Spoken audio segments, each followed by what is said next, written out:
Bab 951. Perut penuh dengan api. Ketika Hansen Yu menjemput Glenn pergi, dia masih menghela nafas. Awalnya, Tuan Besar mau melihat cicitnya. Saat mengetahui dia memiliki cicit di usianya ini, dia sangat bersemangat. Siapa yang tahu bahwa dia sangat bersemangat yang membuatnya pingsan. Jadi sebelum datang, Jerry Yuchi sudah meminta orang dapur untuk menyiapkan banyak hidangan, siapa tahu dia melakukannya demi anak kecil. Tapi untungnya si kecil ini bisa jadi penangkal jerawat semua orang. Bagaimanapun, Anisong juga setuju untuk pergi saat mendengar bahwa Glenn juga pergi.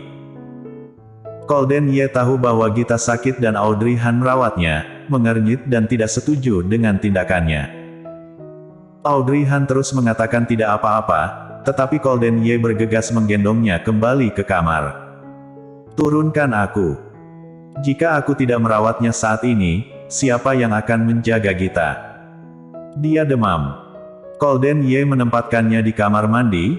Kamu adalah wanita hamil, dia pilek dan demam, bagaimana jika kamu terinfeksi?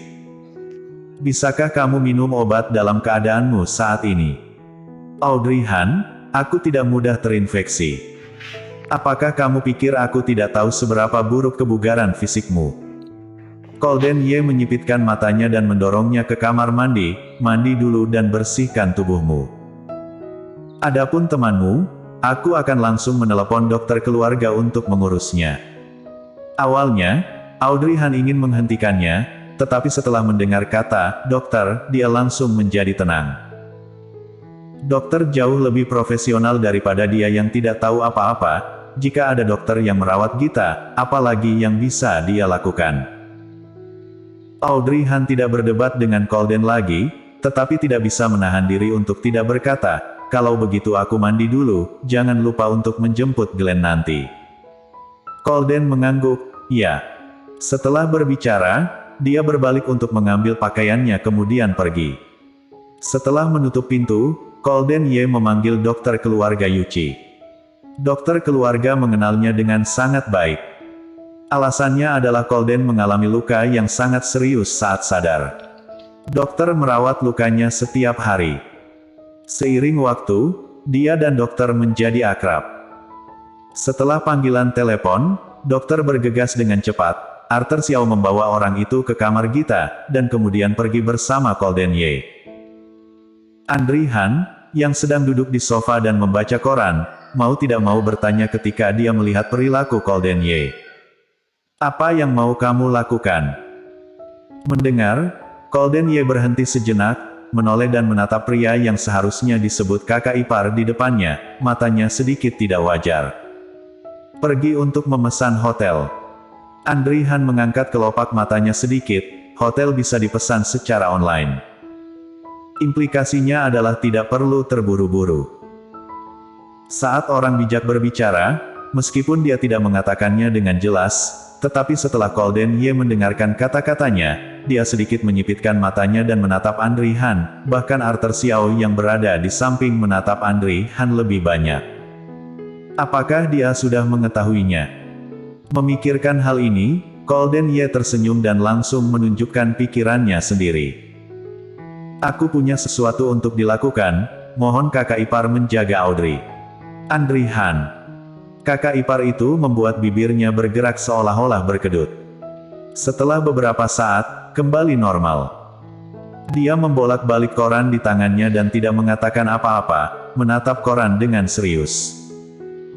Golden Ye tahu bahwa dia sudah setuju, jadi dia tidak mengatakan apa-apa padanya, dan pergi bersama Arthur Xiao.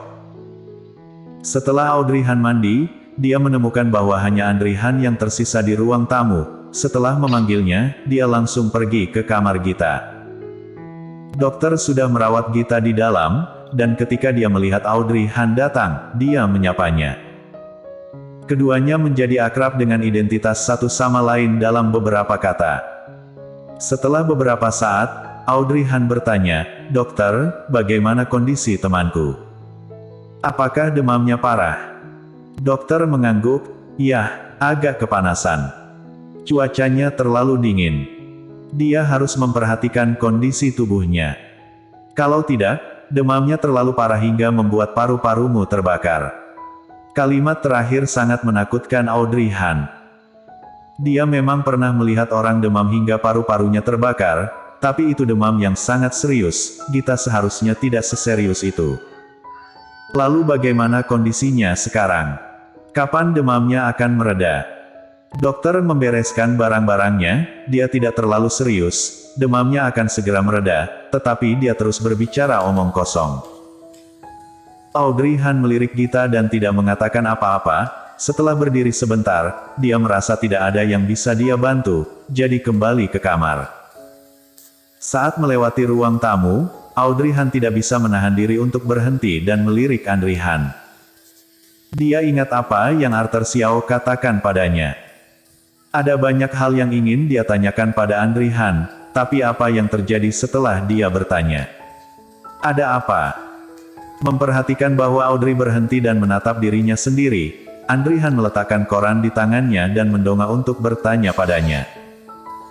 Audrey Han menggigit bibir bawahnya dan bertanya, Gita demam, apakah kamu tidak khawatir sama sekali? Andri Han, kenapa harus khawatir? Bukankah dokter merawatnya dengan baik di dalam? Apakah ada sesuatu yang harus dia khawatirkan? Jawaban ini mengecewakan Audrey Han, dengan ekspresi tidak bisa berkata apa-apa di wajahnya. Jika aku ingat dengan benar, kamu yang memanggilnya keluar, kan? Andri Han tidak menjawab. Pada akhirnya dia mabuk saat kembali dan demam. Kamu membawanya keluar, tetapi tidak membawanya kembali. Sekarang masih bisa duduk di sini dan membaca koran. Apakah kamu tidak merasa bersalah sedikit pun? Kak, aku tahu kamu tidak menyukainya, tetapi bahkan jika seseorang tidak memiliki perasaan, mereka tidak akan berdarah dingin hingga tahap ini, kan? Andri yang tidak berharap bahwa Audrey akan marah padanya, tertegun untuk sementara waktu dan tidak dapat menemukan kata-kata untuk menanggapinya. Kak, aku benar-benar kecewa padamu kali ini. Andri Han akhirnya berbicara, dengan nada samar, kalau begitu Audrey, bagaimana pikirkanmu tentangku? Kamu sudah tahu bahwa akhir cerita itu tidak mungkin, tapi kenapa masih ingin memberikannya harapan dan membuatnya tenggelam semakin dalam? Setelah mengatakan ini, dia berhenti sejenak, melihat ke arah Gita dengan dingin dan kejam. Menurutku, rasa sakit jangka pendek lebih baik daripada rasa sakit jangka panjang. Hanya ketika dia benar-benar sadar, dia akan tahu bahwa aku bukan orang yang tepat untuknya. Audrey Han, terserah kamu. Setelah berbicara, Audrey Han langsung pergi ke kamar dan menutup pintu. Hanya Andri Han yang tersisa di ruang tamu, dan sekelilingnya menjadi sunyi. Mata Andri Han berangsur-angsur dalam dan segera pulih. Setelah itu, dia duduk di sofa dan membaca koran seperti orang yang baik-baik saja. Selain kasih sayang keluarga, orang seperti dia seharusnya tidak boleh mengharapkan hal lain. Setelah Audrey Han kembali ke kamar, dia ingat satu hal. Dia lupa menanyakan keberadaan Golden Ye. Bahkan jika mau tinggal di luar, Golden tidak harus pergi terburu-buru, kan? Dia tampak seperti orang sibuk yang memiliki sesuatu untuk dilakukan. Audrey Han mengeluh tentang Golden Ye di dalam hatinya, lalu dia secara samar merasa sedikit lapar. Tapi sekarang hanya ada dia dan Andri Han ada di rumah. Andri Han pasti belum makan, perut Audrey penuh api sekarang dan tidak ingin keluar lagi. Bersambung.